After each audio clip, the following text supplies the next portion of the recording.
Muy buenas noches, bienvenidos a la edición estelar de Costa Rica Noticias. Estamos en vivo a las 7 de la noche con 1 minuto. Les agradecemos que nos acompañen y que se informen con nosotros. Soy Ernesto Rivera. En las últimas 24 horas, el país suma 8 nuevos casos confirmados de COVID-19. El total de contagios llegó a 626 casos y lamentamos una nueva muerte por esta razón. Son en total 4 personas las que han muerto ya por COVID-19. Sin embargo, la tendencia es positiva, pues llevamos 2 días con cifras por debajo de los 10 nuevos casos. Y la Caja Costarricense del Seguro Social contrató hoy a la empresa logística DHL para traer desde la República Popular de China un charter cargado de equipo de protección personal que va a distribuir entre su personal sanitario. Hoy la agenda noticiosa está cargada de información, así que vamos a ver de inmediato los titulares que preparamos para ustedes. Adelante, señor director.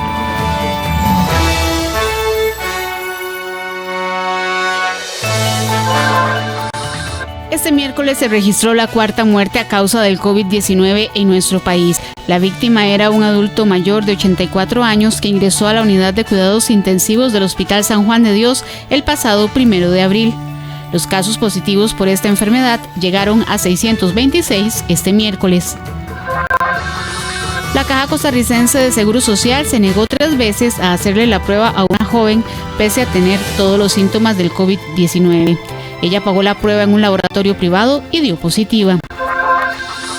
El COVID-19 provocó hasta la fecha una disminución del 54% en la visitación internacional. Estos datos, según el ICT, ratifican un impacto ruinoso para el sector.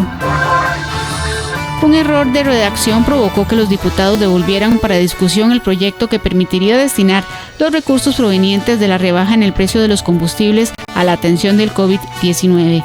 La iniciativa ya había recibido primer debate.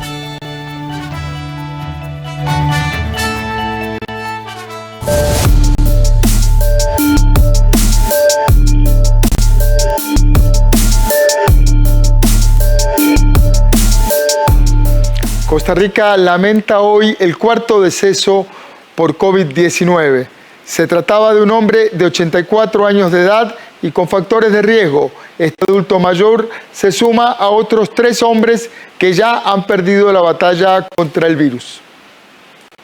El Ministerio de Salud confirmó el 4º fallecimiento en nuestro país a causa del COVID-19. Se trata de un hombre de 84 años de edad que se encontraba en la unidad de cuidados intensivos del Hospital San Juan de Dios.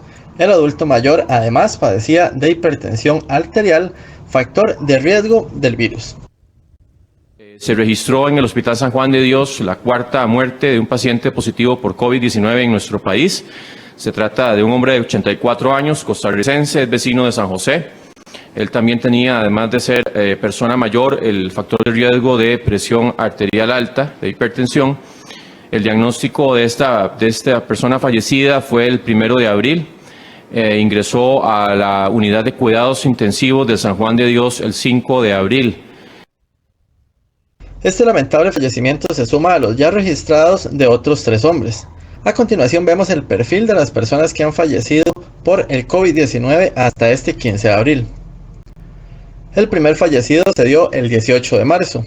Era un hombre de 87 años de edad, falleció en el hospital de Alajuela y su factor de riesgo era ser adulto mayor. El segundo caso se registró el 19 de marzo. Un hombre de también 87 años de edad, murió también en el hospital de Alajuela y tenía como factor de riesgo antecedentes de problemas vasculares. El tercer deceso se dio el 8 de abril. Era un hombre de 45 años de edad, murió en el Hospital San Juan de Dios y no tenía ningún factor de riesgo. La 4ª persona fallecida se dio hoy, 15 de abril. Era un hombre de 84 años de edad, murió en el Hospital San Juan de Dios y además de ser adulto mayor, otro de los factores de riesgo era que era una persona hipertensa. Al día de hoy, el Ministerio de Salud registró 626 casos positivos del COVID-19 y señaló que se han recuperado 67 pacientes. Este miércoles asciende a 626 personas la cantidad de contagiados por el COVID-19. 8 nuevos casos se registran en las últimas 24 horas. Como nos comenzó a informar ayer, nuestra compañera Eisel Chacón Cordero nos da un repaso y un contexto a los últimos datos en torno al desarrollo de esta pandemia. Adelante, Excel. Buenas noches. Bienvenida. Buenas noches, gracias, don Ernesto. Un gusto estar con usted y también con los amigos televidentes. Bueno, ya usted daba los datos, pero repasamos entonces 8 nuevos casos positivos para este miércoles 15 de abril, día en el que se cumplen 40 días exactos desde que inició esta emergencia sanitaria en Costa Rica por el COVID-19. Las cifras de hoy muestran apenas una persona recuperada de la enfermedad, para un total de 67 pacientes. Recordemos que ayer la cantidad de pacientes recuperados era 66. Afortunadamente, los resultados que muestra Costa Rica son de crecimiento lineal y no exponencial. Vamos a ver de inmediato las gráficas. En la primera gráfica que observamos, tenemos igual en la línea azul la cantidad de casos positivos que, como les decíamos, para hoy llega a 626. Y hoy tenemos un leve repunte en el tema de nuevos casos. Recordemos que ayer teníamos 6 nuevos casos, hoy tenemos 8 casos nuevos. Son datos aún alentadores y positivos, pero bueno, no tenemos que bajar la guardia.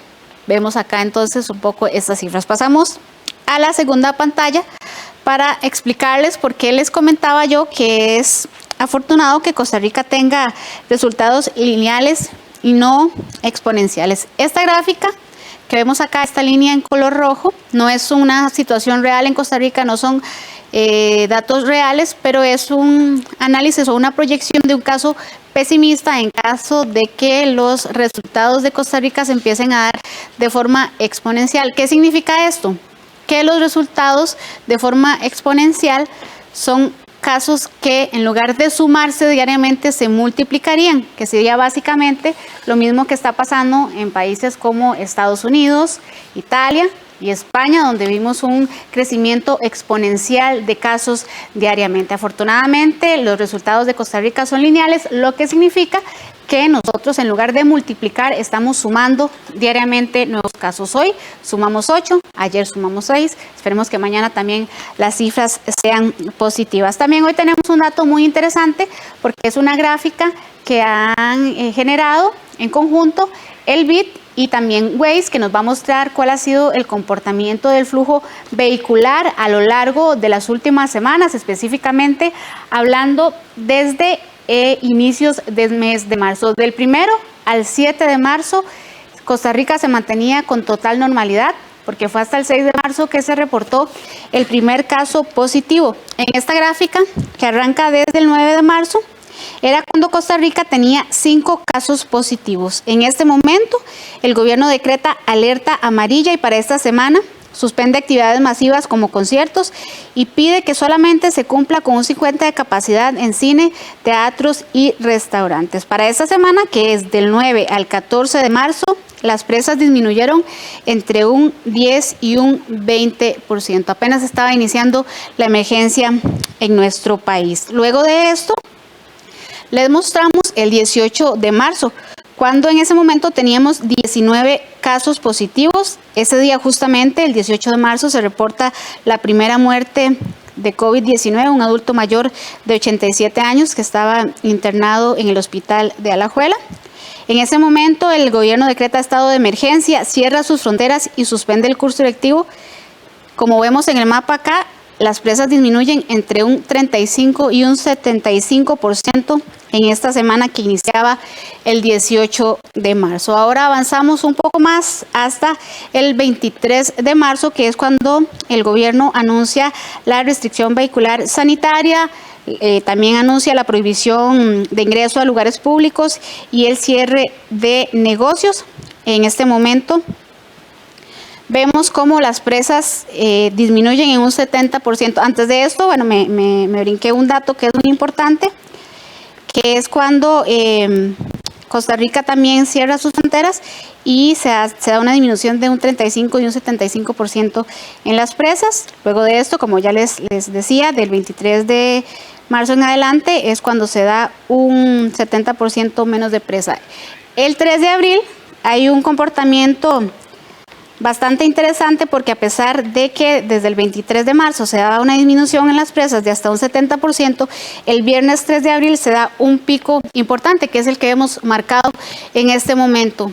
Como recordemos, ayer lo mencionábamos también, este 3 de abril fue el viernes previo al inicio de la Semana Santa, que era cuando iban a empezar a regir las medidas más restrictivas en cuanto a restricción vehicular sanitaria. Ese día muchas personas salen de sus casas de forma descontrolada, van a supermercados y las presas, por supuesto, que ese día fueron incontrolables producto de esto. Recordemos que también el ministro de Salud, Daniel Salas, decía que los 37 nuevos casos que se presentaron el pasado 9 de abril se debían en gran medida a este comportamiento de este viernes 3 de abril, que lo hemos reflejado en este pico.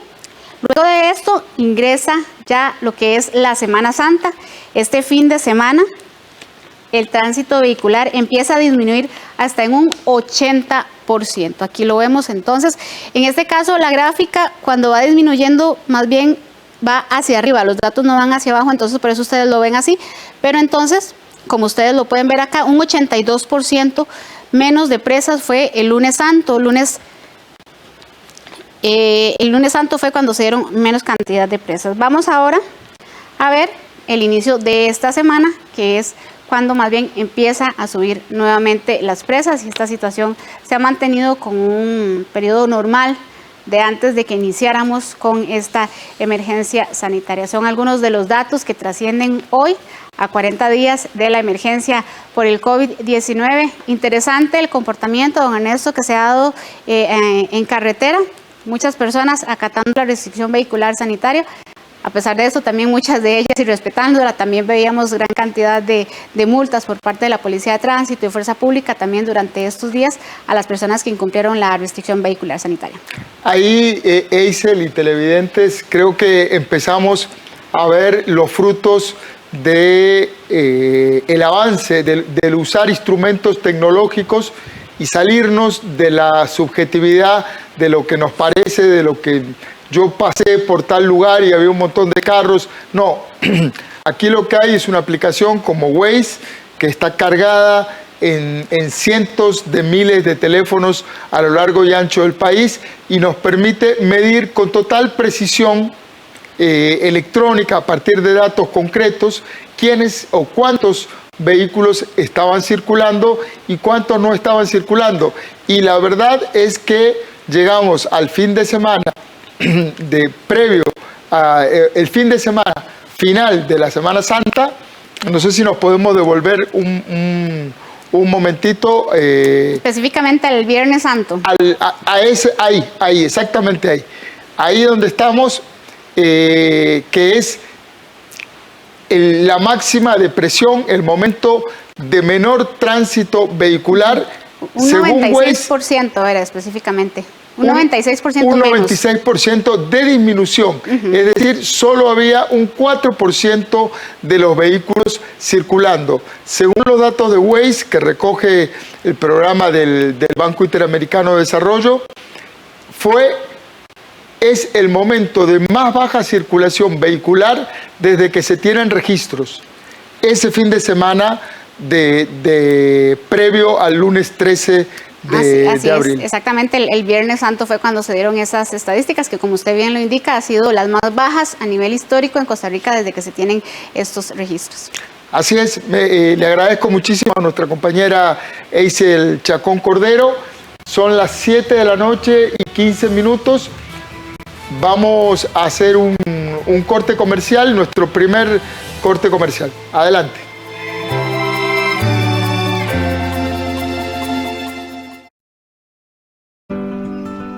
Vivimos Nacimos en Chachagua. Mi mamá trabajó como conserje y también hacía repostería, hasta que pudo estudiar gracias a CONAPE y convertirse en profesional. Y al igual que mi papá, que fue agricultor, también con CONAPE logró sacar una carrera. Soy Diana y ahora sigo sus pasos para superarme. Tuve que dejar mi casa para ir a la U, fue un cambio extremo, pero estoy segura de mi decisión de estudiar. CONAPE continúa apoyando a miles de jóvenes y familias como la de Diana a cumplir el sueño de estudiar. CONAPE.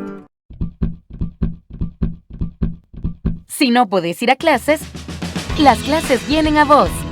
Te invitamos a ver Aprendo en Casa, contenidos educativos para ayudarte a aprovechar mejor el tiempo ahora que no puedes ir a la escuela. Aprendo en Casa, de lunes a viernes, 3 de la tarde para docentes y 10 de la mañana para estudiantes. Te esperamos. Una producción del MEP, UNED y CINART Costa Rica Medios. Uniéndonos a la conmemoración del Día Nacional del Aborigen en Costa Rica, presentamos en documentales UNED, Educación en Talamanca y Guardianes del Bosque. El miércoles 15 de abril a las 9:30 de la noche y el sábado 18 a las 3:30 de la tarde.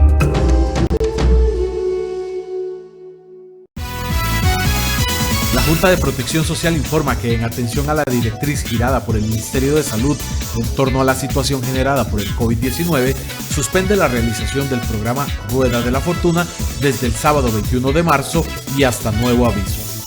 Estaremos informando por este medio la fecha de reanudación del programa. Gracias por la comprensión y les invitamos a seguir las recomendaciones del Ministerio de Salud. ¿Cómo se previenen los virus respiratorios? Lavándose las manos constantemente, tapándose la boca con el antebrazo o un pañuelo desechable al toser o estornudar, evitando tocarse la cara, boca o nariz si no se ha lavado las manos, y no asistiendo a eventos masivos. Cuídese, su salud está primero. Un mensaje de CINART, Costa Rica Medios. Banco Popular presenta El Tipo de Cambio. A las 7 de la noche con 18 minutos estamos en vivo en la edición estelar de Costa Rica Noticias y vamos a dar un repaso por el precio de referencia del dólar estadounidense. El precio de referencia para la compra es de 564 colones con 13 centavos y el precio para la venta 569 colones con 29 centavos. Banco Popular presentó El Tipo de Cambio. Y el Poder Judicial reforzó las medidas de distanciamiento en todos sus edificios para evitar aglomeraciones. El pasado lunes 13 de abril, muchas personas se presentaron en los tribunales para hacer diversos trámites, lo que ocasionó el irrespeto de las medidas de distanciamiento y protocolos de higiene. Por eso, la Dirección Ejecutiva, las administraciones regionales y los equipos de trabajo de los departamentos de Servicios Generales de Seguridad demarcaron las zonas de espera procurando el distanciamiento recomendado por el Ministerio de Salud en todos los edificios de los tribunales de justicia. Bueno, dentro de estas medidas está que se han tomado lineamientos para el distanciamiento en las filas de 1,80 m y se insiste en lo que es lavado de manos, entre otras acciones para mitigar la propagación del virus. En esto del 1,80 m se ha tomado las medidas con el Departamento de Servicios Generales y con todas las administraciones regionales para que se demarquen el distanciamiento en las filas y así para el usuario sea más fácil saber en dónde se tiene que ubicar. La demarcación se hizo en las zonas externas de los edificios, en las áreas de atención a los usuarios y en sitios de espera. Existen afiches en donde se les recuerda el lavado de manos, la debida protección al toser, al estornudar y se ubican también en los ascensores. También se han tomado previsiones en los ingresos de las instalaciones de las edificaciones del Poder Judicial para que se han acondicionado piletas con toallas para limpieza de manos con alcohol, solución con con este jabón desinfectante para que se puedan lavar las manos. Otra de las medidas que se tomaron, por ejemplo, en el circuito judicial de San José, fue destinar a un oficial de seguridad fijo entre los edificios de los tribunales y del OIJ para que vele por el orden en el distanciamiento. Y hoy una joven vecina del cantón de Mora denunció que en el Hospital San Juan de Dios y en un EVAIS de Mora le negaron en 3 ocasiones la posibilidad de hacerle la prueba de COVID-19. Esto a pesar de que presentaba síntomas, por lo que tuvo que recurrir a una clínica privada y finalmente resultó estar contagiada con el virus. Esta es la segunda denuncia pública que se hace por negativas a realizar la prueba en los servicios de la Caja Costarricense del Seguro Social. La joven, a quien protegeremos su identidad llamándola Susana, presentó una denuncia en la Contraloría de Servicios de la Caja. Hoy, el presidente ejecutivo de la Caja, Román Macaya, se comprometió públicamente a investigar esta denuncia, la que presentó originalmente el semanario Universidad de la Universidad de Costa Rica. Vamos ahora a conversar con la joven Susana para que nos cuente su versión de lo ocurrido. Buenas tardes, buenas noches, Susana. Bienvenida al CEN de Costa Rica Noticias. Buenas noches. Sí, bueno, primero que nada, yo empecé mal desde lo que fue el 21 de marzo. El 22 de marzo, al amanecer ya con más síntomas y verme mi pareja que me encontraba mal, tomamos la decisión de llamar a la línea pues que estaba en ese momento activada para el COVID.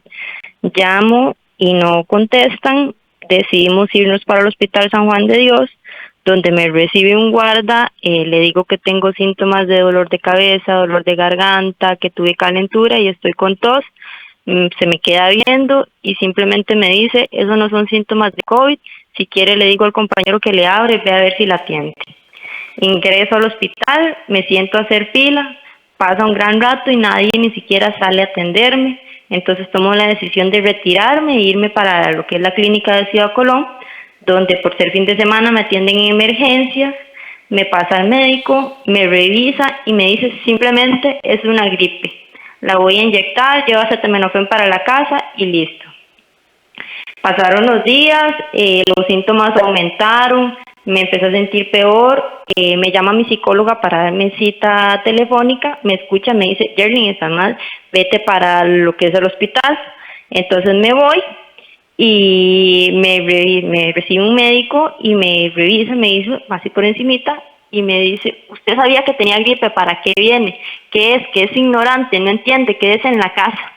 Me retiro para la casa, sigo mal. El 2 de abril, como sigo mal, mi novio decide llevarme a un hospital privado, donde me aíslan, me empiezan a hacer todo el protocolo para una persona sospechosa y me dicen que si deseo hacerme la prueba, yo accedo.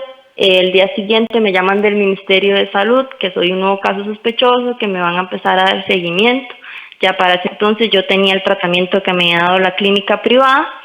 Me mandan orden de aislamiento, es un enredo con que la prueba estaba, que no estaba, que era positiva, que era negativa. Y el día lunes 13 me dicen que vaya a hacerme la prueba nuevamente el EVAIS para ya darme de alta. Otro problema enorme porque no me la querían hacer, tuve que comunicarme con las personas del ministerio para que hablaran con la médica que estaba y me la hicieron. Llego ayer, estaba tranquila durante el día porque ya los síntomas han ido disminuyendo cuando me llaman en la noche y me dan la noticia de que soy positiva para COVID. Yo obviamente me tapo a llorar, mi familia se asusta y demás, y le indico yo a la misma muchacha del ministerio, la ira mía, digamos, el llanto, es saber cuánto pude haber prevenido si desde el primer día que yo fui me hubieran relatado la prueba. Correcto, es completamente claro. ¿Con cuántas usted durante esos días estuvo en contacto con su familia, con su novio, con sus padres? Yo me mantuve en mi casa a pesar de no estar segura si tenía el virus o no. No salí a la calle más que para ir las veces que fui a los centros médicos. Tuve contacto, ¿verdad?, con mi papá, mi hermana, mi sobrino y mi pareja. Sí, es clarísimo que en realidad desde un primer momento debieron atenderla y no exponer al resto de las personas que estaban en contacto, a usted y al resto de las personas que estaban en contacto con usted. ¿Usted ya presentó una denuncia por este tema? ¿Ante quién?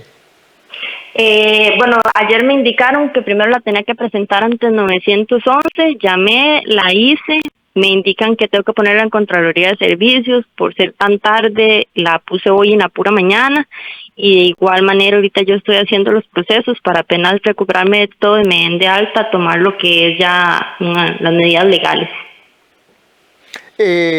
Susana, si yo no entiendo mal, a usted en la caja, incluso fue hasta un guarda, le ofreció consejo médico, ¿es correcto? Correcto, porque él me miró y me dijo, eso no son síntomas de COVID. Es inaudito que un oficial de seguridad le dé a uno consejos médicos de qué es y qué no es COVID. ¿Aló? Sí, correcto. Usted bueno, en su denuncia va a documentar o ha documentado, tiene, digamos, los elementos documentales para probar un poco lo que le fueron diciendo, las citas que le dieron, las personas que la atendieron, etcétera. Sí, yo tengo todo lo que es, digamos, el expediente que yo le tomé fotos de esta aplicación EDUS, tengo las medicinas que la caja me mandó, los días que yo fui, tengo todos los documentos de la parte privada y tengo todo lo que el Ministerio de Salud me ha mandado. Incluso fue curioso que cuando yo me metí a descargar todos estos documentos, me vengo a dar cuenta que la cita el 31 de marzo la eliminaron de mi expediente, pese a parece que me mandaron medicamentos. Sí, un caso muy grave porque todo el país está haciendo un esfuerzo para que todos los que necesitan pruebas y tratamientos tengan acceso a atención de calidad. ¿Cómo es su estado de salud en este momento, Susana? Ahorita me encuentro mejor a como estuve en un principio, sigo con síntomas. En la noche es cuando se vuelve un poquito más tedioso porque el frío me afecta más en la parte de lo que es la tos, el dolor de pecho. Me mantengo con un dolor de garganta y de cabeza, con problemas estomacales. Bueno, le deseamos, Susana, que se recupere lo más pronto posible, que ojalá que nadie de su familia haya contraído la enfermedad y le agradecemos la valentía y el coraje por denunciar y hacer público este caso. Muchísimas gracias a ustedes, más bien. Bueno, muchas gracias, Susana. Vamos a seguir con más información, pero es importante hacer un alto. El país entero está haciendo un esfuerzo y reconoce a todo el personal sanitario que está atendiendo la emergencia, arriesgando en muchos casos su salud, su propia salud, su salud personal y la de su familia para atender a los pacientes. Pero también, y se reiteran casos públicos de personas que simplemente le niegan la atención, no cumplen con su función, se extralimitan, como en el caso de este oficial de seguridad que se pone a dar un diagnóstico, que es una cosa completamente inapropiada. Ojalá que el presidente de la Caja, que el ministro de Salud lleguen al fondo y se tomen acciones, represalias, si una vez que se verifiquen estos hechos. Vamos ahora a una información de último momento. Después de más de un mes de ausencia, el presidente de Nicaragua, Daniel Ortega, apareció públicamente la tarde de este miércoles en cadena nacional. El nicaragüense era el único mandatario latinoamericano que no se había referido a la pandemia del COVID-19. El mandatario de Nicaragua apareció junto a su esposa y vicepresidenta, Rosario Murillo. Inició su mensaje hablando de solidaridad y dando condolencias a todos los afectados por el COVID-19. Ortega, además, indicó que los centros médicos de ese país están preparados para atender a la población que podría verse afectada por la pandemia. Según el presidente de Nicaragua, desde el 11 de marzo, cuando se declaró la pandemia, en Nicaragua se han reportado 1.537 personas fallecidas. De todas ellas, una sola por el coronavirus, afirma el mandatario Daniel Ortega. Pero no se tienen detalles de cuántas pruebas de COVID se han realizado hasta el momento. Ortega también se refirió al caso de la joven nicaragüense de 17 años embarazada que fue detectada el sábado en territorio costarricense y calificó de responsable el accionar de las autoridades de Costa Rica.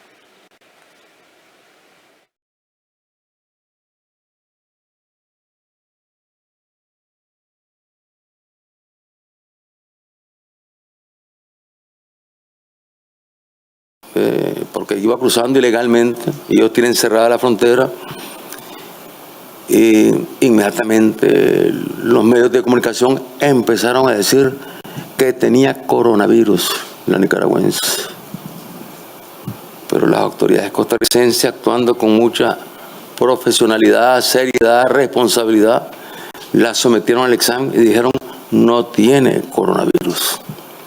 Es decir, no aparece una nicaragüense saliendo de Nicaragua, siendo portadora del virus hacia un hermano país. 600 agentes del OIJ se sumaron este miércoles a los operativos de la Policía de Fronteras. Los investigadores se unieron de manera voluntaria y fueron apoyados por la Corte Suprema de Justicia. Este fue el acto simbólico que se realizó este miércoles en el Ministerio de Seguridad en San José. Ellos representaban a los 600 agentes del OIJ que de manera voluntaria decidieron unirse a los operativos en las fronteras del país para resguardar y evitar el ingreso de extranjeros de manera irregular. Que la participación de ustedes obedece no a una orden, no a una directriz y tampoco a una manifestación de autoridad. Es más bien el sentimiento de muchas y muchos compañeros de OIJ que de una u otra forma se acercaron a la Dirección General a pedirnos que sirviéramos como catalizadores a efecto de conseguir autorización para que nosotros pudiéramos participar en esta jornada nacional. Y precisamente esa es una de las circunstancias de las que más nos tenemos que sentir orgullosos, porque obviamente hay un interés, hay ganas de participar, hay altruismo, hay voluntad, hay bondad y hay mucho amor. Y eso es lo que representa y dignifica la policía.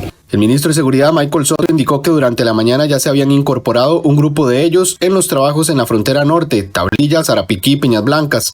Ya muchos de los oficiales del organismo de investigación judicial ya tengo reportes de algunos que ya están llegando a las zonas a trabajar y realmente se los agradecemos mucho y más me motiva el tema que haya sido una iniciativa del mismo organismo, de ustedes mismos, que muchos también con algunas comunicaciones que tuve con los compañeros de las jefaturas. La Corte Suprema de Justicia dio el aval para que ellos pudieran unirse a los operativos. Quizás es la primera vez en la historia que todos, absolutamente todos los cuerpos de policía estamos trabajando con el mismo objetivo, que no es lo típico bajo lo que hacemos habitualmente, que sabemos quién es el objetivo, cuál es la estructura criminal, cuál es el modo de operar que estamos buscando. En este caso estamos algo totalmente atípico.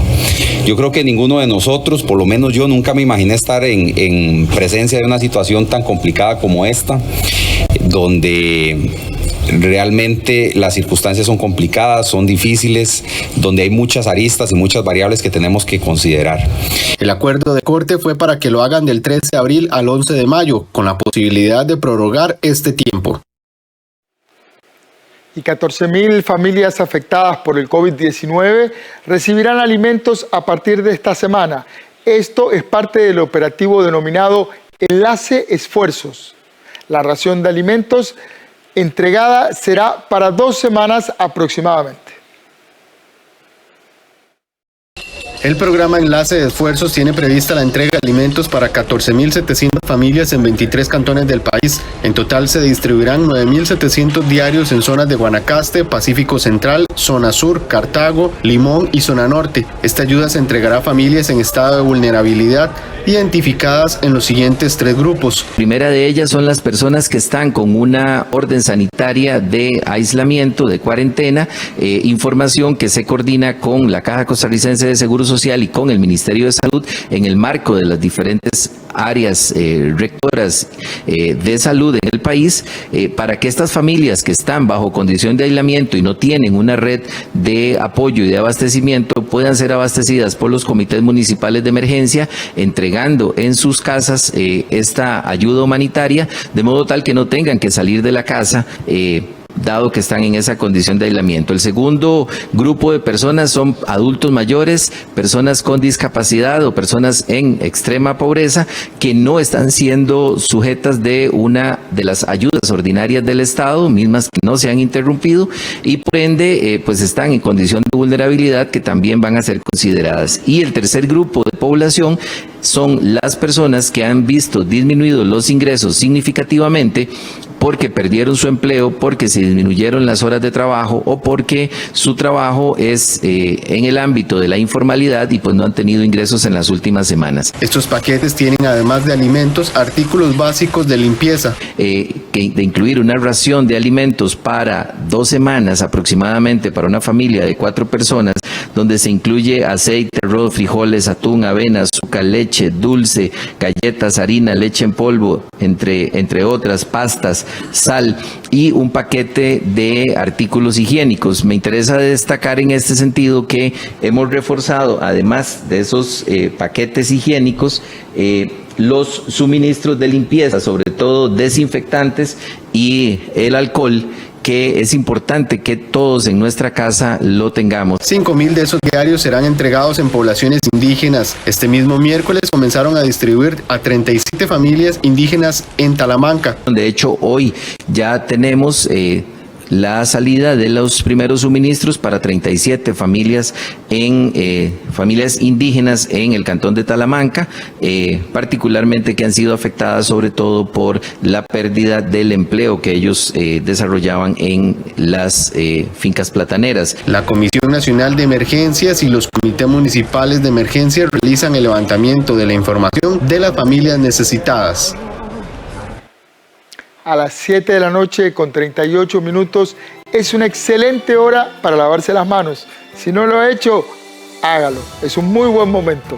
Vamos a una pausa comercial y enseguida regresamos con mucha más información.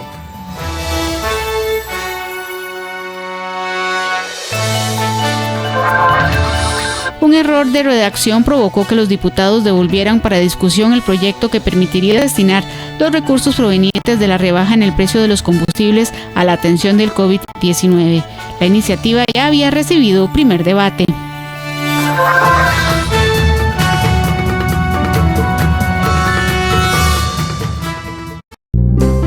Los niños y las niñas nos lavamos bien las manos, nos tapamos con el antebrazo cuando estornudamos o tosemos y aprendimos a saludar sin tocarnos. Protejámonos en familia.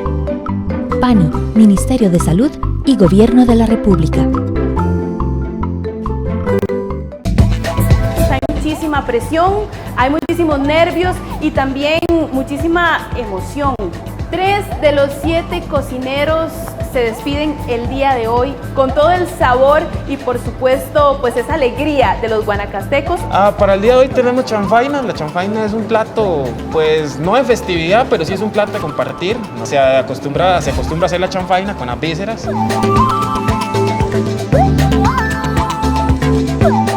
Pronto estaremos nuevamente cerca, pero ahora debes quedarte en casa y cuidarte. Realiza actividades que te gusten y entretengan. Nos distanciamos hoy para poder abrazarnos mañana. Programa Ciudadano de Oro.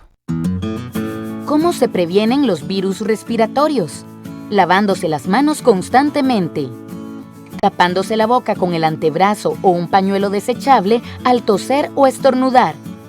Evitando tocarse la cara, boca o nariz si no se ha lavado las manos. y no asistiendo a eventos masivos. Cuídese, su salud está primero. Un mensaje de SINART, Costa Rica Medios. Popular Pensiones te presenta la tasa básica pasiva. Y si usted tiene préstamos en colones, le informamos que el valor de la tasa básica pasiva es de 3,80%.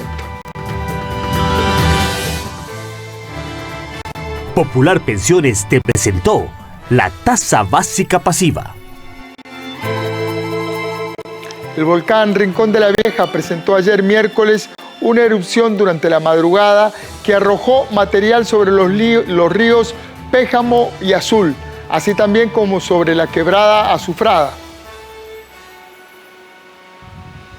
La actividad del coloso se presentó a las 3 de la mañana. De acuerdo con los expertos, este evento es más fuerte que los registrados semanas atrás.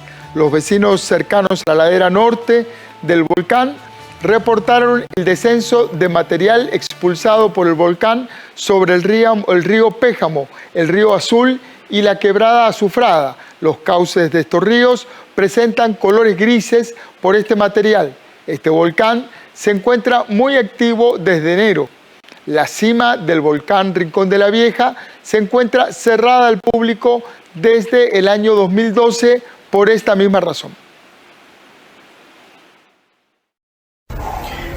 El día de hoy, miércoles 15 de abril, según indicado por el Observatorio Vulcanológico y Sismológico de la Universidad Nacional, se ha registrado una erupción a eso de las 3 de la mañana en el volcán Rincón de la Vieja.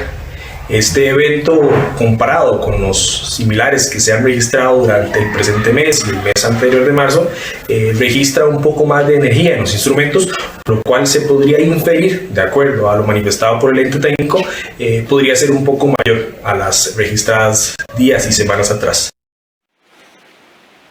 Una campaña llena de calor humano busca reconocer con flores la labor de muchos profesionales que están trabajando arduamente en la emergencia que vive el país y de esta manera apoyar económicamente a los floricultores que han tenido grandes pérdidas en sus cosechas. Así lucen hoy en día muchos de los terrenos dedicados a la siembra de flores. Desde hace un mes se registraron casos de COVID-19 en territorio nacional y debido a la situación que enfrentan muchos países, las exportaciones de flores se han paralizado sobre todo a Panamá y Nicaragua, zonas donde se comercializaba una mayor demanda de este producto. Algunas empresas han tenido que despedir a sus empleados, mientras que otras redujeron sus jornadas. A raíz de lo que están viviendo muchos productores en Costa Rica, nació la campaña denominada Dígaselo con Flores, una iniciativa que pretende apoyar a los floricultores de Llano Grande de Cartago, que podrían perder su cosecha por la situación económica derivada de la crisis sanitaria. La propuesta es que cada costarricense que pueda regale un ramo de flores a un médico, una enfermera, un encargado de limpieza u otro funcionario que trabaje con esmero en medio de la emergencia. De esta manera se realiza un acto de agradecimiento y se apoya a las personas más afectadas económicamente. Uno, manifestarle nuestra solidaridad, la solidaridad del pueblo costarricense a todas esas personas que vienen entregando alma, vida y corazón en hospitales de nuestro país, particularmente el área metropolitana, sean médicos, sean enfermeras, sean cocineros, sean trabajadores de la limpieza, administrativos. Queremos manifestarle nuestra solidaridad y nuestro apoyo entregándoles o enviándoles un pequeño arreglo floral, con lo cual cumplimos un segundo objetivo. Le ayudamos a los floricultores de Cartago, de Llano Grande de Cartago, que vienen teniendo pérdidas importantes porque no han logrado colocar su producción en los mercados nacionales e internacionales a raíz de la crisis. Jorge Alberto Cruz es un productor de flores de la zona de Poás de Alajuela. Para él no ha sido fácil y ha tenido pérdidas de 1 millón de colones por semana. Aún así, se las ha ingeniado para no despedir a sus colaboradores. Ya es fatal, sinceramente se lo digo, ha sido muy duro y se lo digo que no vamos a poder aguantar mucho. Si esto sigue así, ya digamos 2 meses más no podemos, porque aquí es alquiler, es corriente, es planilla, ya todo eso es demasiado, las cajas son demasiadamente duras, la caja, todo es demasiadamente duro. Los interesados en apoyar esta campaña pueden depositar 1.000 colones, que es el costo de cada ramo de flores, por la vía Simpe Móvil al 70 76 15 40 de Olman Porras. Los mismos productores de Cartago se encargarán de enviar a cada trabajador los ramos. La entrega se realizará el próximo fin de semana. Si usted vive en una zona más alejada, también puede apoyar a los productores de su comunidad comprándoles su producción. La Caja Costarricense de Seguro Social hizo un llamado para que las personas no vayan a sucursales de la institución a retirar su FCL. Según indican, este trámite se debe coordinar con cada operadora de pensiones. Con el objetivo de que las personas sepan a cuál operadora de pensiones están afiliadas, la Caja Costarricense de Seguro Social lanzó este miércoles una consulta web por medio de la página www.ccs.sa.cr/FCL. Entonces hay gente que a veces tal vez está saliendo a la calle buscando información en oficinas centrales de la Caja o en alguna sucursal de la Caja. Y hemos puesto a disposición de toda la ciudadanía en el sitio web de la Caja una funcionalidad para que las personas puedan averiguar desde su casa cuál es la operadora de pensiones que está administrando su FCL. Esa página web es www.ccs.sa.cr/FCL, de Fondo de Capitalización Laboral. Usted solo debe poner en el enlace su número de identificación, medio por el cual desea recibir información, digitar el código de verificación y darle enviar. Por otro lado, la Caja Costarricense de Seguro Social anunció que está haciendo entrega de medicamentos a domicilio a 61,000 pacientes crónicos y adultos mayores. Esto representa una cantidad de 366,000 fármacos y son ya 100 centros de salud los que están comprometidos con este tipo de entrega de medicamentos. Justamente en Cartago se va a iniciar el próximo lunes 20 de abril la entrega de medicamentos a domicilio. Esta zona tiene una combinación de VAIs que están tercerizados versus otros que están operados por la Caja misma, así que no está en este momento implementado la receta electrónica en estos VAIs. Entonces, cuando el paciente tenga que entregar la receta en físico, lo que queremos solicitarle es que se apoye en un tercero, puede ser un familiar, que vaya a entregar esa receta y en el lugar le van a tomar los datos exactos de la vivienda, la dirección, para coordinar la entrega a domicilio. La idea de esta iniciativa con la línea 905 Mi Salud es evitar que los pacientes salgan de sus casas y se contagien de COVID-19. Y uno de los proyectos para ayudar a personas afectadas económicamente por la pandemia retrocedió en el Congreso y deberá volver a primer debate. Un error de la ARECEP en la tarifa base del combustible y solicitudes de excepciones frenan la iniciativa. El proyecto para dotar de 50.000 millones de colones al Fondo para Desempleados u otras personas con ingresos mermados por el COVID-19 sufrió un parón hoy en el Congreso y tendrá que ser votado en primer debate nuevamente. La iniciativa busca mantener el precio actual de los combustibles pese a la baja internacional del barril y usar ese diferencial para fondear los subsidios. Pero un error de la ARECEP complicó el trámite. El ente regulador envió una resolución de tarifa base equivocada que falseó las estimaciones iniciales de las y los diputados. Y el acuerdo era retrotraer el proyecto de ley al primer debate para subsanar un error al que nos indujo la ARECEP por un número de resolución que establecía una base del precio del combustible que no era la correcta y entonces existía el acuerdo de subsanar. Y para eso había que retrotraer al primer debate, y una vez ya el primer debate, retrotraer al primer debate y aprobar la moción de acuerdo y después del primer debate. A este traspié, calificado por los y las diputadas como subsanable, se sumó la intención de algunos legisladores de que a algunos sectores se les exceptúe, es decir, que sí puedan aprovechar los precios más bajos de los combustibles.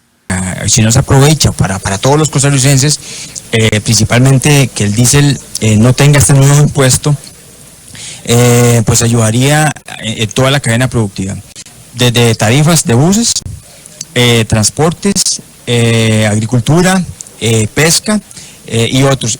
Y el problema es que se quieren hacer algunas excepciones, por ejemplo, para los pescadores.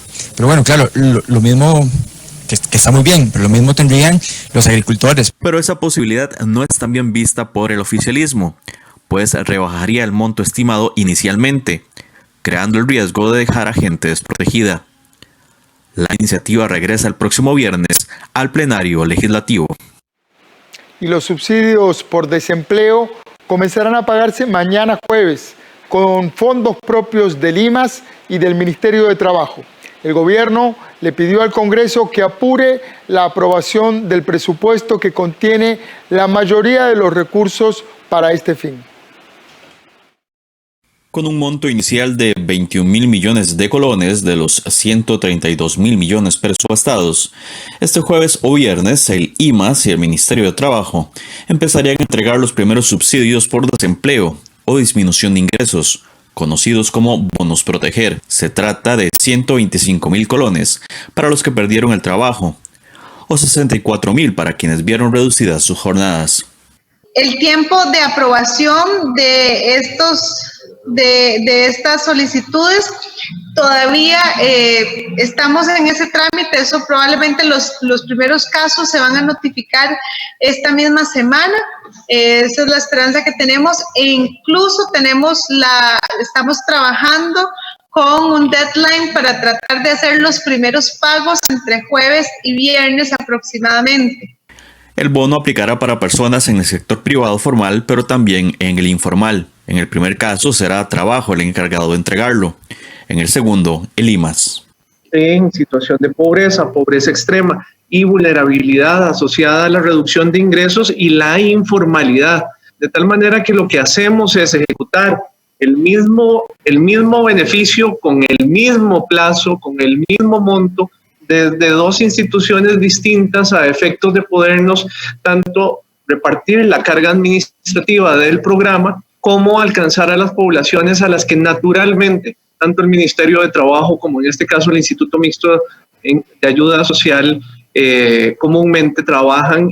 Sin embargo, tanto la ministra de Trabajo como el de Desarrollo Social recordaron que en las arcas propias solo cuentan con una parte del dinero que se necesita. El resto debe ser aprobado en los próximos días por la Asamblea Legislativa, que discute un presupuesto extraordinario. Por supuesto, lo que tenemos ahorita son solamente 21.000 millones y en el momento en que esos 21.000 millones se nos agoten porque ya están colocados en las personas, pues definitivamente habrá un tiempo de espera bajo la confianza de que podamos tener acceso a los recursos que ustedes también están valorando en este momento. El último corte de solicitudes reveló que 332.882 personas ya han pedido el subsidio por desempleo o recorte de jornada laboral, producto de la emergencia por la pandemia de COVID-19. Y a las 7 de la noche con 53 minutos estamos en vivo en la edición estelar de Costa Rica Noticias. Enseguida venimos, vamos a hacer una pausa comercial y ya regresamos.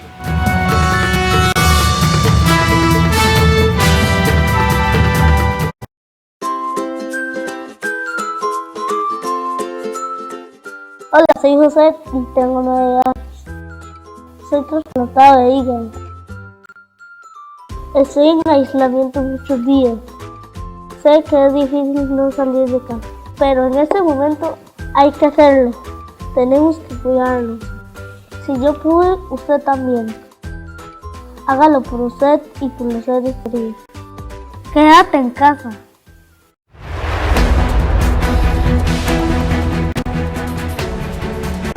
La Santa Misa, oficiado por su santidad el Papa Francisco desde la capilla de la Casa Santa Marta en el Vaticano.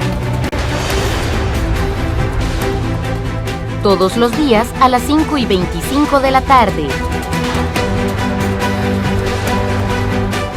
Aquí en 13, Costa Rica Televisión. El ser diferente pero con los mismos derechos.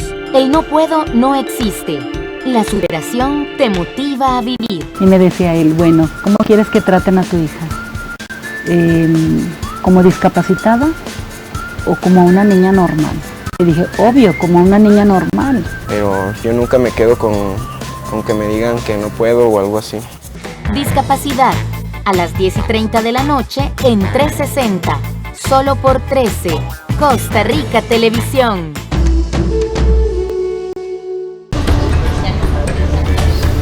Hola, ¿qué tal? ¿Sabía usted que la acuicultura es una excelente alternativa para el desarrollo de las zonas rurales del país? A todos nosotros nos gusta consumir tilapia, pargo, camarón, y ahora existe la posibilidad de que estas especies sean desarrolladas con la técnica de la acuicultura en Costa Rica de una manera sostenible, amigable con el ambiente y sobre todo que sirva para generar empleo para muchas personas. De eso vamos a hablar en Una Mirada esta semana. Acompáñenos.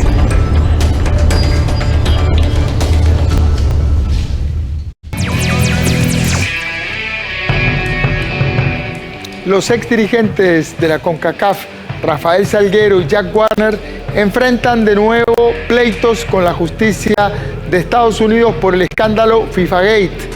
Por este caso, el costarricense Eduardo Lee fue condenado en 2018. El llamado FIFA-Gate o caso FIFA, el cual tiene prácticamente 5 años de darle dolores de cabeza al máximo ente rector del fútbol mundial, tuvo nuevas noticias esta semana. A las acusaciones que ya existían sobre varios miembros han salido a la luz pública nuevas pruebas que involucran aún más a los imputados. Las figuras de las últimas horas, el expresidente de CONCACAF, el trinitario Jack Warner, y el guatemalteco Rafael Salguero, quien por años fue parte de la alta cúpula de esta confederación. La inculpación asegura que Warner recibió sobornos por $5 millones y que el ex jefe del fútbol de Guatemala, Rafael Salguero, se le prometió $1 millón a cambio de sus votos en favor de Rusia para el Mundial del 2018. Sí ordenó mucho la federación. Después vino el caso del FIFA-Gate, donde también estuvo involucrado otro importante directivo como el abogado Alfredo Jawit, que llegó a ser presidente de CONCACAF, y tomó por sorpresa por el trabajo que uno visualizaba que había en la federación, pero muchos aspectos que desconocíamos que se manejaban tras bambalinas, y él había admitido su culpabilidad. Estaba esperando justamente una sentencia que se había postergado. Él estaba enfermo con cáncer y esa enfermedad terminó pues quitándole la vida al expresidente Callejas. No podemos negar que fue una figura influyente en la política y el fútbol, que son los dos temas que más apasionan. Estas informaciones ya habían salido a relucir durante el juicio de 3 acusados en 2017. El ex jefe del fútbol brasileño José María Marín, el ex jefe de Conmebol, el paraguayo Juan Ángel Naput,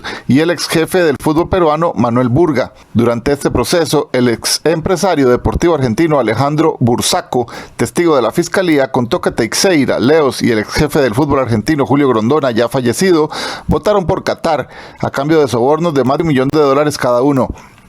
En las últimas horas también se dio la noticia de la muerte del expresidente de Honduras y quien por años fuera jerarca de la federación de ese país, Rafael Callejas.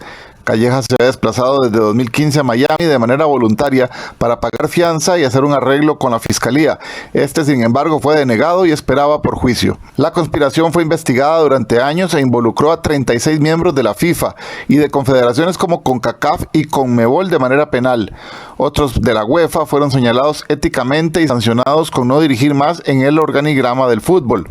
En el camino, Costa Rica también se vio involucrada con el arresto de Eduardo Lee en 2015, cuando todo iba encaminado a que fuera nombrado vicepresidente de la FIFA en el Congreso de ese año en Zúrich, Suiza. Lee fue condenado por 3 cargos, entre ellos fraude electrónico, asociación delictiva y lavado de dinero. Hoy, el ex jerarca de la Fede de Fútbol vive en Costa Rica bajo libertad condicional y altamente vigilado. Otros han muerto durante el proceso, como el paraguayo Nicolás Leos, el argentino Julio Grondona, el estadounidense Chuck Blazers, exsecretario de CONCACAF y quien colaboró finalmente con el FBI como informante en las investigaciones a cambio de una pena menos severa. Sin embargo, un cáncer le salvó de recibir la sanción de los juzgados. A las muertes se une la más reciente, del hondureño Rafael Callejas, a inicios de semana. El gobierno estadounidense ha acusado a un total de 45 personas y a varias empresas deportivas de más de 90 delitos y de pagar o aceptar más de $200 millones en sobornos. Y a las 8 de la noche en punto, estamos llegando al final de esta edición de Costa Rica Noticias de este miércoles 15 de abril. Le agradecemos habernos permitido acompañarlos en sus casas. Esperamos haberle ofrecido información y contexto. En unos minutos voy a conversar con la doctora Giselle Guzmán, epidemióloga de la Caja, para conversar sobre en qué momento de la pandemia estamos en Costa Rica y qué podemos esperar para los próximos días. Recuerde, trabajamos para usted. Somos la televisión pública de Costa Rica. Ya volvemos.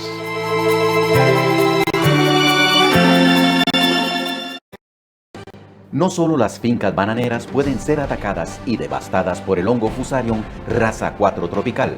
Si usted tiene banano o plátano en asocio con otro cultivo o incluso en su patio o jardín, mejor esté atento. Infórmese sobre los síntomas y medidas de bioseguridad en las páginas web oficiales de las instituciones del sector agropecuario o acuda a nuestras oficinas más cercanas. Evitar el ingreso de Fusarium raza 4 tropical es responsabilidad de todos. El coronavirus COVID-19 se ha convertido en una pandemia. Ante esta emergencia de salud pública mundial, es importante recibir información confiable y que los especialistas nos orienten sobre las medidas preventivas. En cobertura informativa nacional e internacional. Coronavirus, la pandemia. Un programa que nos pone al día con lo sucedido en el mundo debido a ese virus. De lunes a viernes a las 6 de la tarde, sábados y domingos a las 6:30 de la tarde, solo en 13. Costa Rica Televisión. De pronto hay arreglos musicales propios. En ningún momento lo pensamos para que fuera, digamos, una banda importante en Costa Rica, solo queríamos tocar. A veces uno va con la corriente y uno no sabe. Esa es la manera en que he empezado a vivir desde que tomé esa decisión.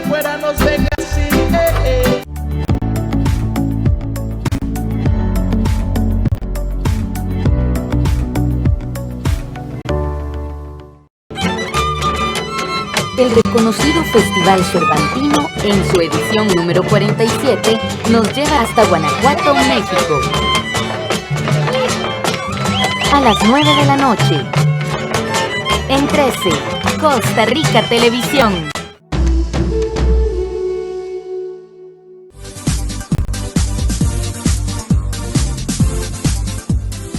La Junta de Protección Social informa que en atención a la directriz girada por el Ministerio de Salud en torno a la situación generada por el COVID-19, se suspenden los sorteos de Lotería Nacional y Lotería Popular Chances desde el martes 24 de marzo y hasta nuevo aviso. La Junta de Protección Social insta al pueblo de Costa Rica a quedarse en casa.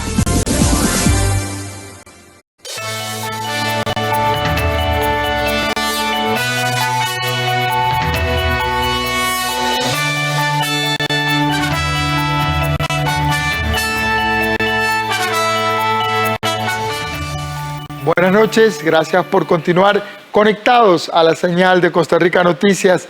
Estamos en vivo a las 8 de la noche con 3 minutos. Soy Ernesto Rivera. En Costa Rica llevamos solo 40 días de convivir con el virus, pero a la mayoría nos parece que hiciera ya años que estamos en esta situación.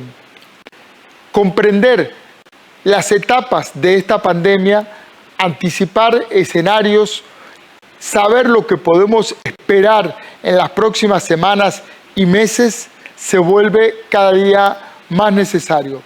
Ninguno de nosotros tiene una máquina del tiempo para viajar al futuro, pero sí tenemos médicos, científicos, epidemiólogos que conocen estos procesos y que pueden darnos ideas y pistas para anticipar los escenarios que vienen. Para ello voy a conversar ahora con una epidemióloga de la Caja Costarricense del Seguro Social, la doctora Giselle Guzmán Saborío. Bienvenida al set de Costa Rica, doctora Guzmán. Buenas noches, muchísimas gracias por esta entrevista, don Ernesto. Con todo el placer, aquí aportando un poquito de información para que todos bajemos un poquito el nivel de ansiedad e incertidumbre de todas las preguntas que nos hacemos cada día. Así es, doctora. Vamos a trabajar en esa dirección. La epidemiología es la rama de las ciencias que estudia las epidemias de enfermedades, principalmente las enfermedades infecciosas. ¿Cómo nace la epidemiología? ¿Cómo inicia y qué es lo que estudia ya en detalle?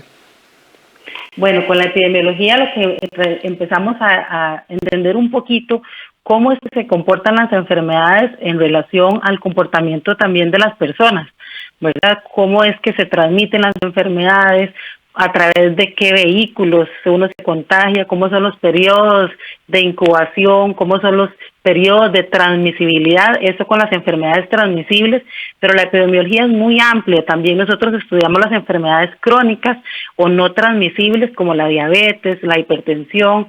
También para nosotros es importantísimo conocer otro tipo de vigilancia que no es enfocada únicamente como en los grupos de las personas, sino a nivel poblacional, comportamiento de las poblaciones, comportamientos de diferentes formas, ¿verdad? Y sistemas y metodologías, como nosotros vemos cómo se comporta la enfermedad en una población y cómo se transmiten estas enfermedades o cómo se producen en cada individuo.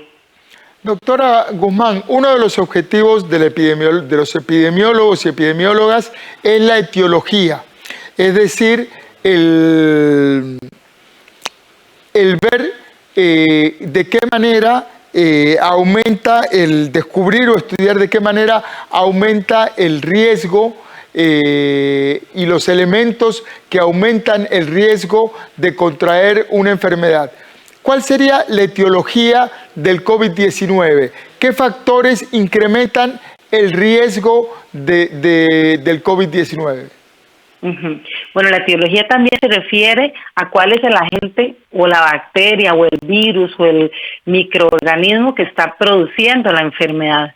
El coronavirus es un tipo de virus, ¿verdad? Como ustedes lo conocen, que tiene un comportamiento que para nosotros los que estudiamos permanentemente esta enfermedad tiene un comportamiento que apenas estamos en una fase de descubrir y de conocer, pero nosotros ya tenemos desde aproximadamente el 14 de febrero comunicaciones de publicaciones científicas muy sólidas, muy consistentes, de incluso la población china, que describió desde el 14 de febrero más de 70,000 casos, donde empezamos nosotros a analizar realmente en qué grupos de riesgo se estaba presentando los mayores problemas o las mayores complicaciones. Y ellos lograron identificar y lograron demostrar que las personas que tienen hipertensión, que las personas que tienen diabetes mellitus, las personas que tienen enfermedades del corazón, enfermedades de los riñones, enfermedades, la obesidad, que es una enfermedad, obesidad severa, la enfermedad que tiene, las personas que tienen enfermedades de los riñones que necesitan diálisis, todas estas personas son grupos de riesgo. Y además, muy importante fue el hallazgo de las personas adultas mayores, y hablan que la mortalidad puede ser mucho más severa en la población mayor a los 60 años. Entonces, por eso nosotros hemos estado tratando de transmitir un mensaje de que estos grupos de población tienen que ser los que con más conciencia y con más responsabilidad tienen que guardar esas medidas de prevención y esas medidas de distanciamiento que hemos tratado de ir comunicando a la población. Doctora Guzmán, vamos aprendiendo de esta enfermedad, que es una enfermedad nueva, es un coronavirus nuevo, no existía antes en la historia de los seres, del Homo sapiens. Otro de los desafíos epidemiológicos es predecir las tendencias de una enfermedad. ¿Qué tendencias podemos predecir en el caso del COVID-19? Sí, don Ernesto, eso es un tema súper complejo, porque no depende únicamente del comportamiento de este virus. Este virus sabemos que es altamente transmisible porque se transmite por gotas que son muy contagiosas, se transmite también por el contacto con cualquier superficie donde haya caído alguna gota, se transmite también por otras secreciones como las heces. También hay documentación ya que nos habla de este mecanismo de transmisión, y todavía está en investigación el tema de la transmisión por las gotas más pequeñas, que todavía tardan un poco suspendidas en el aire cuando estamos en espacios cerrados y hay personas que están haciendo generando algún tipo de aerosol que haga que el virus permanezca un poco más rato en el ambiente. Entonces, realmente conocer la tendencia es un tema complejo. Depende de este comportamiento del virus, depende de la transmisión, depende del ambiente en el que yo esté, y también depende de la respuesta de las defensas que tenga cada una de las personas. Si yo soy una persona hipertensa, pero estoy en un tratamiento donde yo me mantengo compensada, donde tengo buena salud física, buena alimentación, hago mi ejercicio diario y yo estoy súper bien compensada, entonces mi sistema inmunológico va a responder de una forma completamente diferente al de una persona que esté completamente descompensada y en otras condiciones.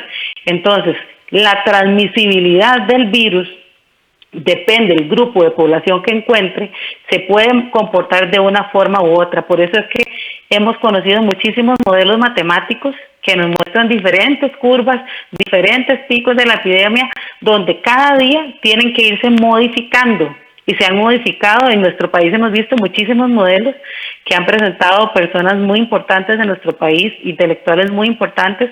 Sin embargo, a nosotros también nos sorprende que un día tenemos 20 casos, un día tenemos 8 casos, un día tenemos 10 casos, y realmente los estamos buscando, pero estamos viendo que cuando la población acata algunas medidas, baja la cantidad de virus, baja la transmisión, baja el comportamiento, pero cuando la población tiene otro tipo de comportamiento, esto puede favorecer, es una posibilidad de que favorezca una mayor transmisión y pueda haber entonces un aumento de los casos. Entonces, esto diariamente se va modificando dependiendo de todo ese montón de variables. No es como tan exacto que nosotros podamos decir, bueno, en 2 semanas, en 4 semanas. Hemos visto que en los países la tendencia mundial ha sido que después de la 5ª, 6ª semana empiezan a aumentar los casos. ¿Pero esto por qué? Debido a las medidas que se van implementando en cada uno de los países y de cómo las poblaciones van acogiendo las medidas y cómo se van comportando el ser humano, ¿verdad? Y en las diferentes sociedades a estas medidas. Un elemento que está presente es la imprevisibilidad sobre personas jóvenes que aparentemente no tienen factores de riesgo. Hay personas jóvenes que supuestamente no tienen factores de riesgo y que se han visto muy perjudicadas. Puede estar influyendo en esos casos que no tienen factores de riesgo conocidos. Es decir, que hay gente que al momento de contagiarse con el COVID no sabía, pero ya estaba enferma de antes. Gente que estaba desarrollando un cáncer, gente que tenía otros problemas y que no había sido diagnosticada hasta el momento. Por eso decimos que no tenían factores de riesgo, pero en realidad puede ser que sean personas que ya estaban con alguna debilidad previa. Claro, eso puede ser uno de los factores importantes. Sin embargo, también, don Ernesto, hay un tema que es muy importante, que es a qué cantidad de virus me expongo yo. Por ejemplo, las personas que han venido de otros países y que han venido enfermas, muchas veces han sido personas que han estado expuestas en lugares de alta concentración, nosotros le llamamos de carga viral, y es de la cantidad de virus que están expulsando, por decirlo así, las personas. Entonces, entre yo más me expongo y repetidamente a una alta carga de virus que hay en las superficies, en el contacto, en todo esto, entonces aumento yo también mi posibilidad de que la cantidad de virus que yo adquiera sea mucho mayor y tenga una respuesta más exagerada a una serie de respuestas que tiene nuestro sistema de las defensas y que más bien termina perjudicándolos. Entonces, como usted dice, el factor de la situación, porque hay muchas personas que tienen obesidad, por ejemplo, y no son hipertensas, pero la respuesta del sistema inmunológico, de las defensas, ante un virus de eso, no responde bien como si esa persona no tuviera obesidad. Entonces, siempre hay alguno que otro factor ahí que puede estar implicado también en la respuesta de cada una de las personas a la infección. Doctora Guzmán, a la hora de elaborar una estrategia de intervención, es decir, de buscar cómo prevenir o controlar la enfermedad, ¿cuáles podrían ser estas estrategias?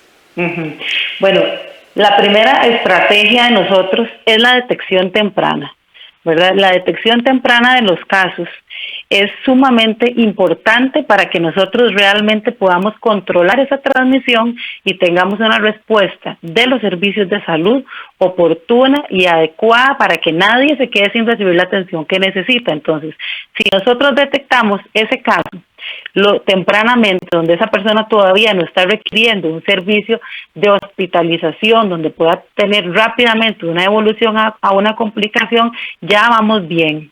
O sea que las personas que realmente sienten y creen que requieren ir a un servicio porque tienen todos los factores de los que ya se ha hablado en muchos medios y que ahora podemos repetir, entonces es muy importante que busquen atención de una forma temprana, número uno.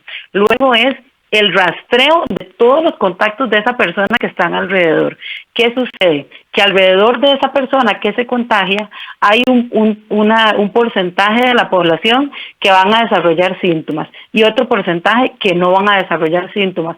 Pero nosotros necesitamos mantener en ese aislamiento a todas las personas que son contactos con o sin síntomas, porque también conocemos que hay un porcentaje de la población que no desarrolla síntomas y que sí transmiten de la misma forma que una persona que tiene síntomas la enfermedad. Entonces, ¿qué pasa?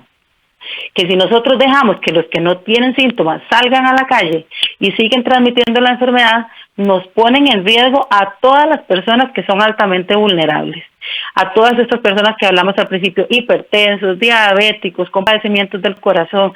Entonces, ahí, ¿qué es lo que pasa? Que se transmite, aumenta la transmisión y aumenta el problema de los casos, de la respuesta de las personas que tienen enfermedades crónicas y van a tener una respuesta muy débil y van a tener complicaciones. Entonces, las estrategias más importantes: detección temprana del caso, identificación de los contactos, contención de los contactos, seguimiento de estos contactos. Y hablan las organizaciones internacionales que aunque nosotros pasemos a una fase de transmisión comunitaria sostenida, esta estrategia de identificar contactos, aislarlos, tomarles muestras si tienen síntomas y tomar todas las medidas de aislamiento social con respecto al resto de su núcleo familiar, de su núcleo laboral, es lo que nos va a mantener que la cantidad de personas que tienen factores de riesgo no se nos enfermen y no se nos compliquen.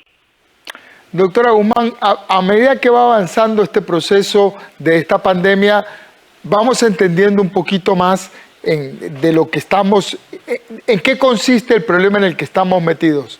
Y todo el mundo está siguiendo la curva, si es lineal, si es exponencial, si la aplanamos, si no la aplanamos, etcétera.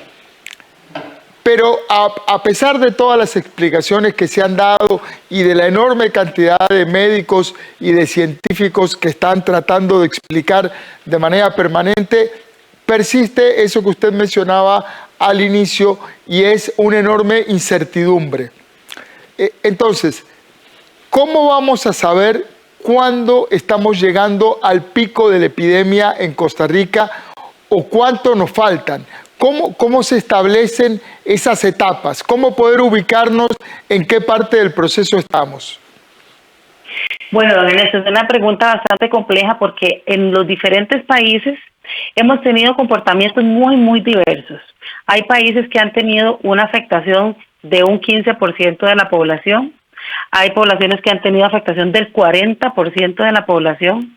Hay poblaciones que han identificado hasta un 70% de la población, como fue, por ejemplo, la ciudad de Wuhan, ¿verdad? Que llegó a un 70% de la tasa de infección en esa población.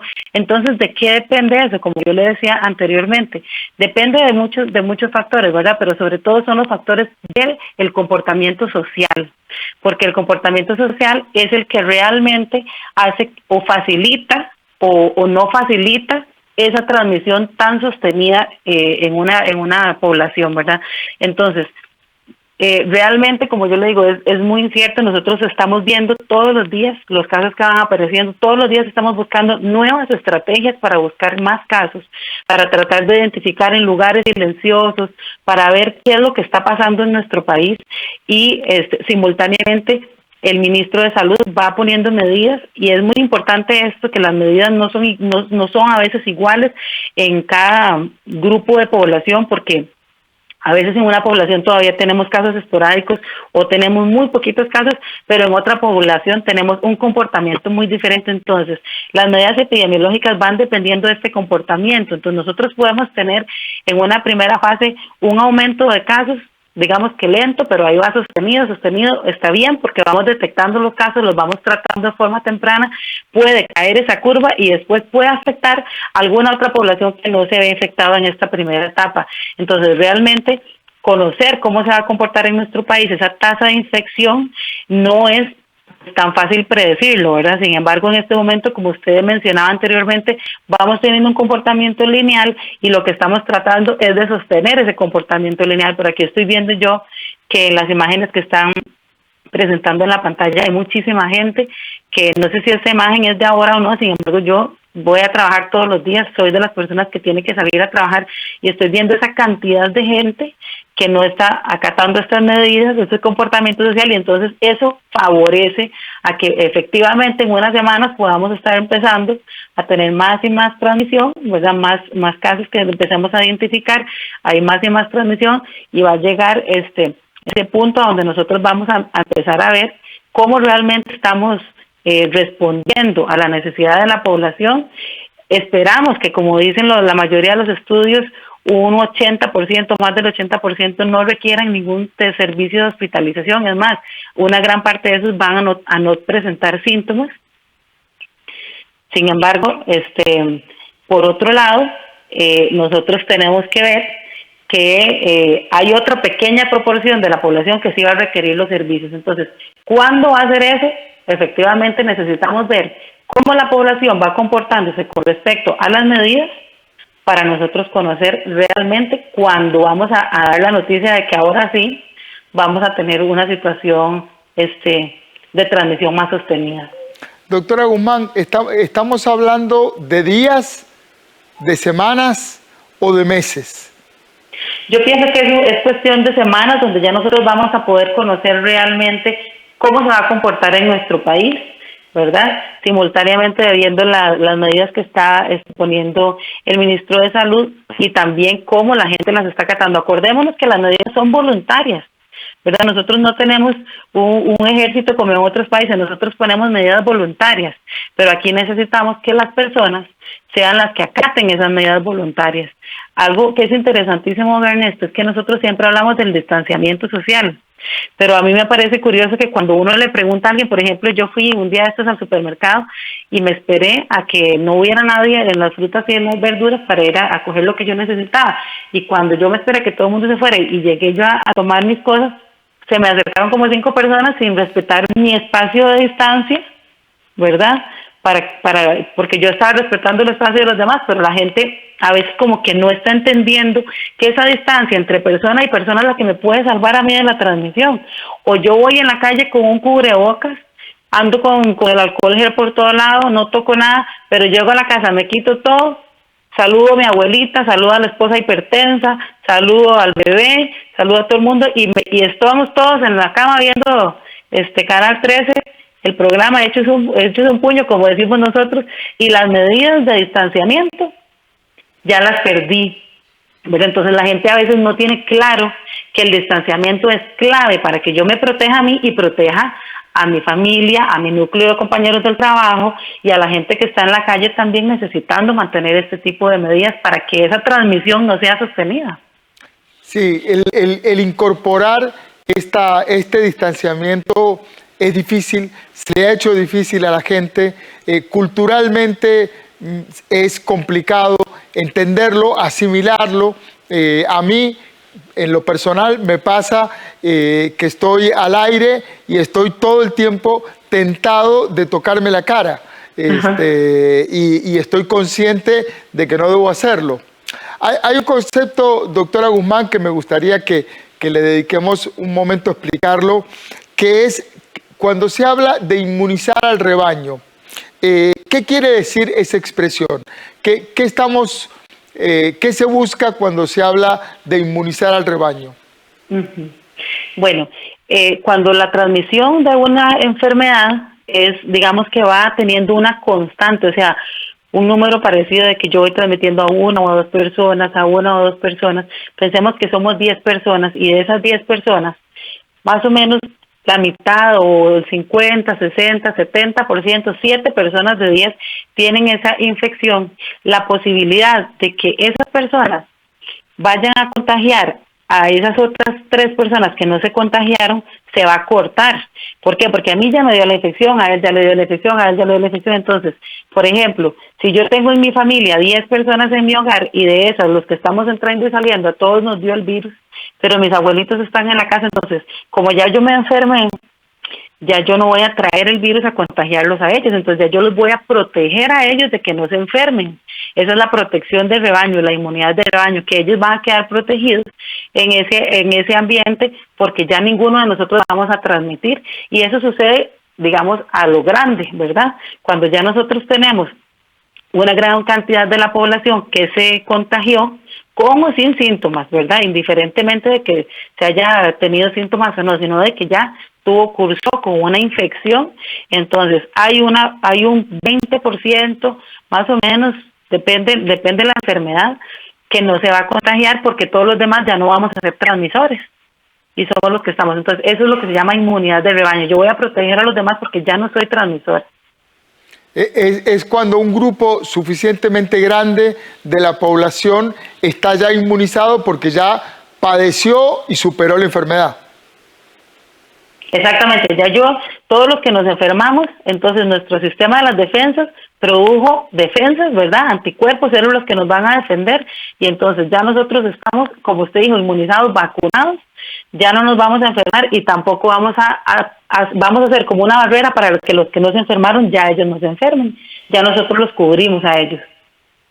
Doctora Guzmán, ¿cuándo podría ser un momento propicio para ir retomando las actividades económicas? Tratemos de establecer, ¿será todo el mundo a la vez? ¿Será por sectores? ¿Será por grupos etarios, separando a los mayores o a los grupos de riesgo? ¿Cómo se puede hacer este regreso a la vida económica?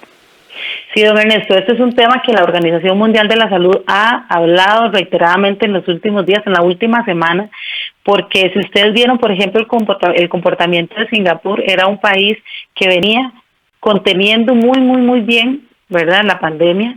Creo que también en algunos lugares de España venían conteniendo muy bien, pero soltaron las medidas muy rápido, como muchísimas medidas muy rápido. Entonces, por supuesto que si hay un grupo de población importante que no se ha infectado, ¿verdad?, cuando se va a exponer al virus, se van a infectar rápidamente, entonces se disparan los casos. Entonces, la Organización Mundial de la Salud ha dicho reiteradamente, ojo con soltar las medidas muy rápido. Sin embargo, ¿qué pasa? Que no es sostenible tampoco mantenernos con medidas demasiado restrictivas para la economía, ¿verdad?, para la sociedad. Entonces, efectivamente, nosotros creemos que poco a poco, mientras que nosotros vamos viendo cómo va aumentando la transmisión y cómo ya podemos ir teniendo un poquito más de inmunidad en nuestra población, vamos aflojando medidas, pero en la población menos vulnerable. En la población que es más vulnerable, nosotros no podemos aflojar las medidas porque recordemos que hasta que no tengamos un nivel de transmisión suficiente que nos pueda dar algún modo de seguridad de que nosotros vamos a mantener siempre la oportunidad de la atención, de dar al paciente lo que necesita, entonces nosotros no podemos soltarlos de ninguna manera. O sea, para nosotros una persona, una vida, un miembro de una familia, un miembro de una comunidad, de un barrio, es sumamente importante. Y si ese es un abuelito de alguna persona, a ese abuelito no lo podemos dejar salir. Si es la mamá que tiene hipertensión, a ella no la podemos dejar salir. Entonces, si tienen que salir porque ni modo tienen que trabajar y es la única forma como tienen que subsistir, tienen que mantener estas medidas. Pero para que nosotros digamos que ya pueden salir libremente, hasta que nosotros no tengamos una tasa de infección, estas personas no van a poder o no deberían de integrarse a la actividad regular para no exponerse, porque siguen siendo las personas vulnerables. Entonces, las medidas se van a ir soltando poquito a poco, pero en estas poblaciones nosotros vamos a mantener como una barrera protectora para tratar de no exponerlas hasta el momento en que ya tengamos certeza de que podemos salir adelante atendiendo lo que ellos requieren. Doctora Guzmán, Giselle Guzmán, epidemióloga de la Caja Costarricense del Seguro Social, se nos acabó el tiempo, pero le agradezco muchísimo el esfuerzo por comunicar, por explicar. Son temas complejos, ajenos a la cotidianeidad. Tenemos que asimilar todo un lenguaje científico, una serie de conceptos, incorporarlos, asimilarlos conceptualmente y además incorporarlos a nuestra vida diaria, saber que no nos tenemos que dar la mano, que no tenemos que tocarnos con los demás y con nosotros mismos, una serie de medidas que cuesta, que significan un cambio en el estilo de vida de todos nosotros. Muchísimas gracias, doctora Guzmán, por este tiempo. Un placer, don Ernesto, y gracias a usted por darnos el espacio de informar a toda la población. Buenas noches. Buenas noches. Así es, la vida está cambiando y está cambiando muy rápido y muy radicalmente. Cosas que hacíamos antes, que eran parte de nuestra vida cotidiana, de nuestros hábitos, han cambiado. Tenemos que cambiarlos si queremos estar sanos, si queremos sobrevivir, si queremos mantener la seguridad de nuestras familias. Así que bueno, hay que ir asimilando todo este universo de conceptos nuevos y aplicarlos a nuestra vida diaria. Y usted, agradecerle su compañía, agradecerle que nos permita llegar hasta su hogar. Y recuerde, trabajamos para usted. Somos la televisión pública de Costa Rica.